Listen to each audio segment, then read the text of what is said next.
तो दोस्तों आप सभी कैसे हो। आज की वीडियो में मैं एक्सप्लेन करने वाली हूँ एक इंडोनेशियन हॉरर मूवी को जिसका नाम है सिजन, जो कि टर्किश मूवी का ही रीमेक है। तो इस मूवी की शुरुआत होती है एक शमन को दिखाते हुए जो कि काला जादू कर रहा था। अब उसने एक इंसान के जिस्म और गाय के पार्ट्स जो थे उसको लेकर काला जादू कर रहा था। अब इसी टाइम उसके पास इरमा आती है अपनी बहन को लेकर। असल में वो अपने कज़न को पसंद किया करती थी और उसी से शादी करना चाहती थी, लेकिन कज़न की फैमिली के नाम आने की वजह से उसकी शादी कहीं और करने का फैसला कर दिया जाता है। पर इरमा ऐसा नहीं चाहती थी, वो हर हाल में अपने प्यार को पाना चाहती थी, चाहे वो काले जादू से ही क्यों ना करे। यहाँ उसकी बहन वुलन उसे मना करती है और कहती है कि इरमा यहाँ से चलो, मुझे कुछ ठीक नहीं लग रहा है। लेकिन इरमा तो किसी की भी सुनने को तैयार नहीं थी। इरमा अब शमन से कहती है कि मुझे इस लड़के से हर हाल में शादी करनी है। शमन लड़के की तस्वीर देखता है और इरमा बताती है कि ये मेरा कज़न है, और ये सुनकर शमन जादू करने से मना कर देता है क्योंकि वो उसका कज़न है और अगर वो ऐसा करेगी तो उसकी जान को भी खतरा हो सकता है। अब शमन को ये कहना ही था कि अचानक से इरमा के पास बैठी हुई वुलन यानी कि उसकी बहन के अंदर कोई जिन आ जाता है जो कि उसे पोजेस कर लेता है और उसका चेहरा बहुत खौफनाक हो चुका था। और वो यहाँ इरमा को धमकी देता है कि अगर तुमने ऐसा किया तो तुम्हारी जान भी चली जाएगी। अब ये सुनकर इरमा और उसकी बहन वुलन दोनों वहाँ से वापस आ जाते हैं। अब यहाँ से सीन कट होकर 12 साल के बाद का सीन दिखाया जाता है।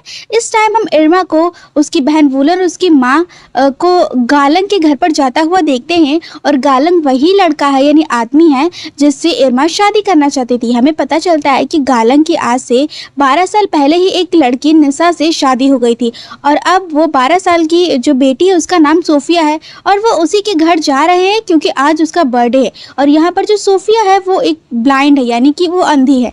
अब यहाँ पर हमें इस टाइम पर गालंग की मदर को भी दिखाया जाता है। गालंग की मदर और इरमा की जो मम्मी है वो दोनों बहनें हैं। हमें मालूम हुआ कि गालंग की मदर काफ़ी टाइम से बीमार हैं।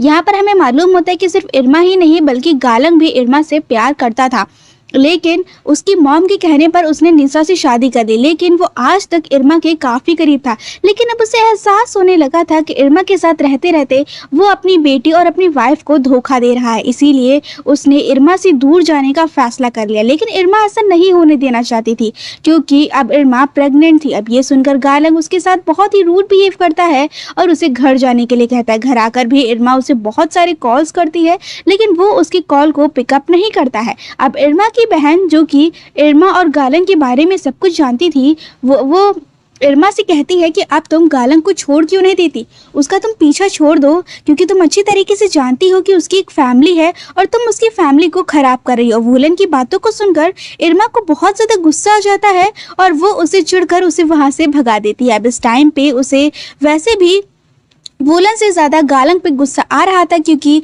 एक वक्त ऐसा भी था जब गालंग ने उसके साथ जीने मरने की कस्में खाई थी और अब वो जैसे सब कुछ भूल ही चुका था। अब गुस्से में इरमा अब गालंग की काम करने वाली जगह पे पहुंचती है और वो उस टाइम काफ़ी ज़्यादा गुस्से में थी और गालंग से अपने बच्चे को एक्सेप्ट करने को कह रही थी। लेकिन यहाँ पर गालंग उसकी बात नहीं सुनता है और वो बहुत उसके साथ रूड बिहेव करता है। अब इसके चलते जो इरमा है वो अपने पास में पड़ा एक चाकू उठा लेती है और उसे धमकाने लगती है। अब यहाँ पर गालंग खुद को बचाने के लिए इरमा को धक्का दे देता है जिसके साथ वो नीचे गिर जाती है और इसी एक्सीडेंट की वजह से इरमा का मिसकैरेज हो चुका होता है। अब गालंग उसे खुद हॉस्पिटल लेके जाता है और जब इरमा को होश आया तो इरमा ने इन सारी चीज़ों का जिम्मेदार गालंग को ठहराया। अब यहाँ पे गालंग आराम से उसे समझाता है, देखो इरमा मैं शादीशुदा हूँ, अब मैं तुम्हारे साथ नहीं रह सकता। लेकिन इरमा तो जैसे कोई बात सुनने को तैयार ही नहीं थी। वो बार बार बोल रही थी कि देखो गालंग, तुमने मुझसे शादी का वादा किया था कि तुम मुझे कभी छोड़कर नहीं जाओगे। लेकिन यहाँ गालंग एकदम से गुस्से में आता है और उसे अपने से दूर करते हुए उसके ऊपर कुछ पैसे फेंक कर वहाँ से चला जाता है। तो अब ऐसा हुआ कि यहाँ पे जो इरमा थी वो जानती थी कि अब वो वापस कभी नहीं आएगा और वो उसने अपना सब कुछ खो दिया है, इसीलिए वो ज़ोर ज़ोर से चिल्लाती है और फिर गालंग को बर्बाद करने की ठान लेती है। अब यहाँ से सीन कट होकर दोबारा गालंग की तरफ जाता है जो कि काम के बाद घर वापस लौट रहा था। तभी रास्ते में मस्जिद से इमाम निकलकर उसे कहते हैं कि गालंग, अब तुम्हारी फैमिली में से कोई भी मस्जिद नहीं आता तो मस्जिद आकर इबादत करनी चाहिए।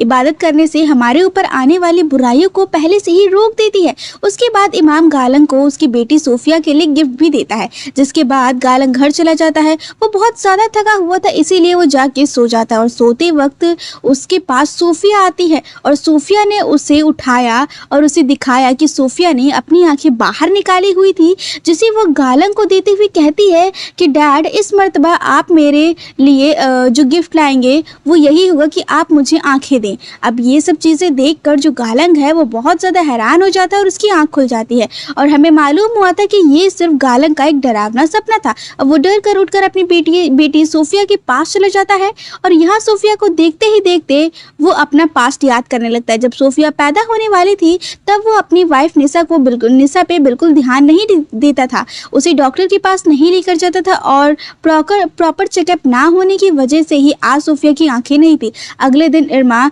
गालंग को कांटेक्ट करने की कोशिश करती है। पहले तो गालंग उसे इग्नोर करता है और फिर फ़ोन उठाकर बहुत उसे गुस्से में खरी खोटी सुनाता है। अब गालंग के बिहेवियर से इरमा को बहुत ज़्यादा गुस्सा आता है और वो अगले दिन गालंग को बर्बाद करने की बजाय गालंग को पाने का फैसला करती है और अब उसने गालंग को पाने के लिए बहुत ही बुरा फैसला किया था। वो दोबारा गई थी शमन के पास, यानी कि अब वो गालंग के ऊपर काला जादू करने वाली थी। शमन अब यहाँ पर इरमा शमन से कहती है कि अब मुझे गालंग किसी भी हाल में चाहिए और इस तरह की कि उसकी ज़िंदगी में मेरे अलावा कोई और औरत ना हो। हालांकि इससे पहले इरमा को निशा से या सोफिया से यानी गालंग की बेटी से कोई प्रॉब्लम नहीं थी, यहाँ तक कि वो सोफिया को अपनी बेटी की तरह प्यार करती थी। लेकिन अब गालंग के बिहेवियर ने उसे यहाँ तक पहुँचा दिया था। वो शमन से कहती कि इस काम के लिए चाहे आप मुझसे कोई भी कीमत ले लें, लेकिन अब मुझे गालंग सिंगल चाहिए। शमन अभी उसे कहता है, देखो लड़की, तुम मेरी बात को समझ नहीं रही हो, ये काम बहुत ही ज़्यादा खतरनाक है।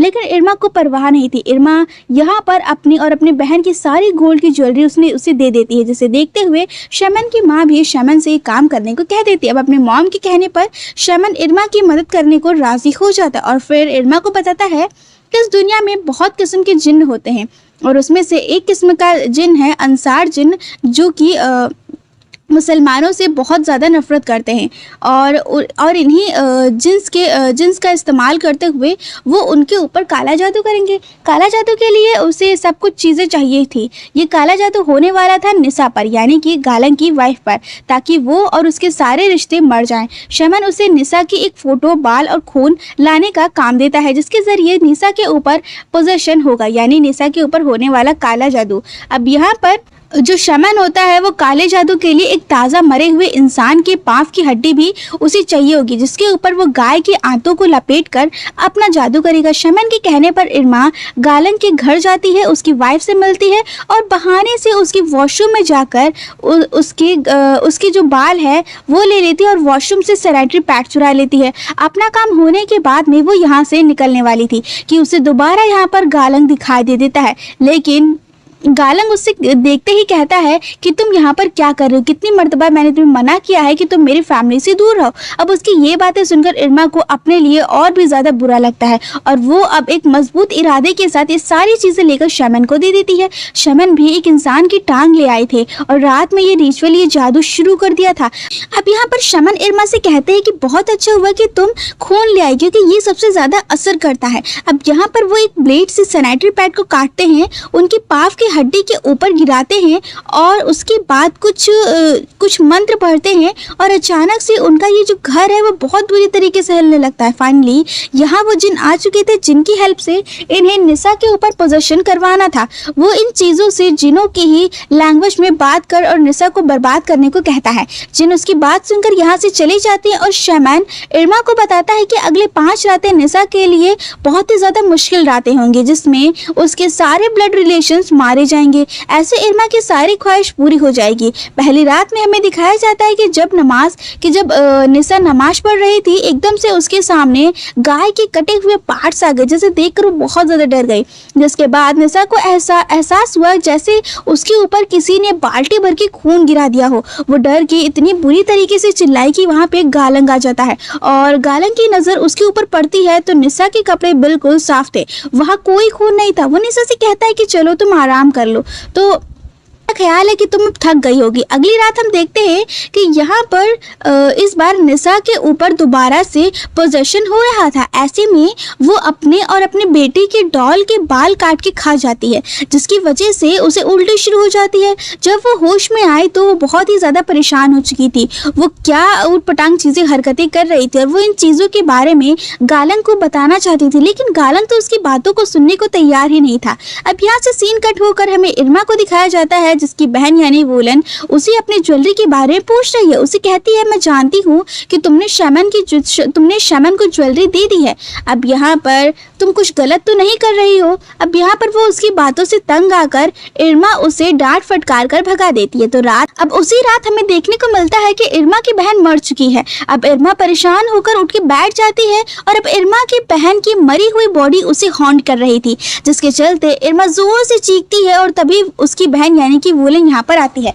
हमें मालूम होता है कि ये सब जो इरमा ने देखा था वो सिर्फ उसका वहम था। इरमा की बहन तो अभी जिंदा थी। काला जादू तो इरमा ने निशा पे करवाया था, लेकिन शायद इरमा खुद अपने ही करवाए जादू के असर में आते जा रही थी। खैर, अगले सीन में हम निशा को देखते हैं, वो नमाज पढ़ते पढ़ते एकदम से उल्टी करने लगती है।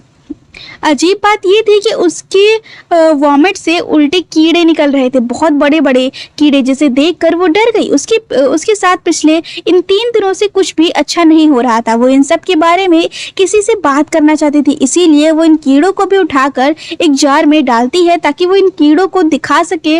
इसके बाद इरमा गालंग की मॉम के कमरे में जाती है और यहाँ वो आई तो उनका ख्याल रखने के लिए आई थी, लेकिन अचानक से उसे पता नहीं क्या हो गया।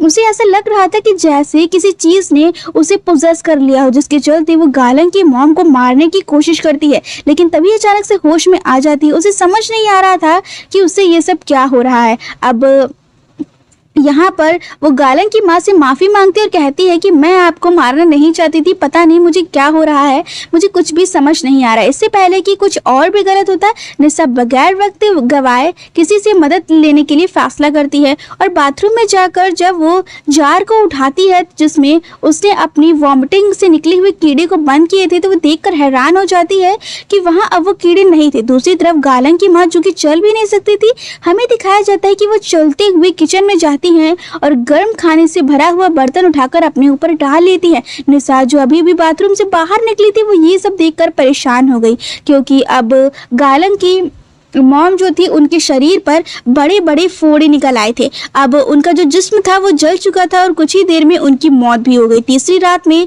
हमें दिखाया जाता है कि गालंग की मॉम का फ्यूनरल था और सभी यहाँ पर आए हुए थे। अब यहाँ पर निशा एकदम से ही अपने ऊपर का कंट्रोल खो देती है, यानी कि एक एंटिटी ने उसे पोजेस कर लिया था, वो पोजेस एंटिटी कहती है, और इसी पोजीशन में गालंग की मॉम की डेड बॉडी को वहाँ से उठाकर दूर फेंक देती है। अब सब लोग ये देखकर हैरान हो जाते सिवाय इरमा के, क्योंकि वो जानती थी कि ये सब क्या हो रहा है और वो तो ये सब देखकर खुश भी हो रही थी कि अब यहाँ पर इमाम भी आए हुए थे। वो निशा की ये हालत देखकर समझ जाते हैं कि निशा के ऊपर किसी ने कब्जा किया हुआ है। वो यहाँ निशा को पकड़कर उसके ऊपर कुछ मंत्र पढ़ते हैं और निशा इस टाइम कंट्रोल में आ जाती। इमाम अब ये समझ गए थे कि किसी ने जानबूझकर किसी ईवल जिनको निशा के पास बुलाया था।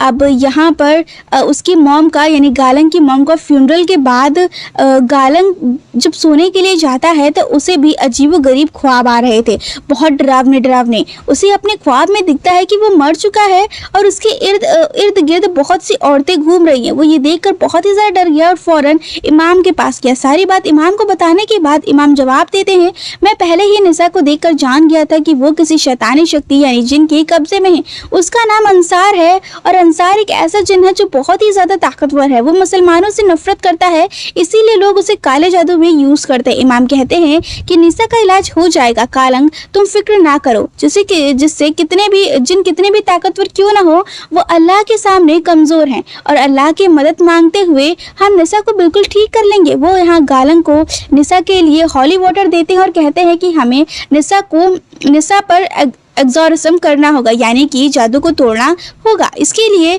तुम निशा को मस्जिद के पीछे वाले हॉल में ले आना। गालंग अपने घर पर आ जाता है और देखता है कि निशा चिल्ला रही होती है। असल में उसने गालंग की मॉम के स्पिरिट को देख लिया था, जिससे वो बहुत ही ज्यादा डर गई थी। अब गालंग जल्दी से निशा के पास आता है और उसे कंट्रोल करता है और उसके सर पर हॉली वाटर लगा देता है, जिसकी वजह से निशा को बहुत दर्द होता है, लेकिन इससे वो उसके काबू में आ जाती है। अब यहाँ पर गालंग को बहुत ही ज्यादा बुरा लगता है, क्योंकि अब गालंग के पास उसकी बेटी और उसकी वाइफ के अलावा कोई नहीं था। अब वो प्यार से निशा को सुलाकर रेडियो पर कुरान पाक चलाकर चला जाता है, लेकिन जैसे ही वो जाता है रेडियो बंद हो जाता है। अब यहाँ पर निशा जो है वो बुरी तरीके से पोजेस हो जाती है।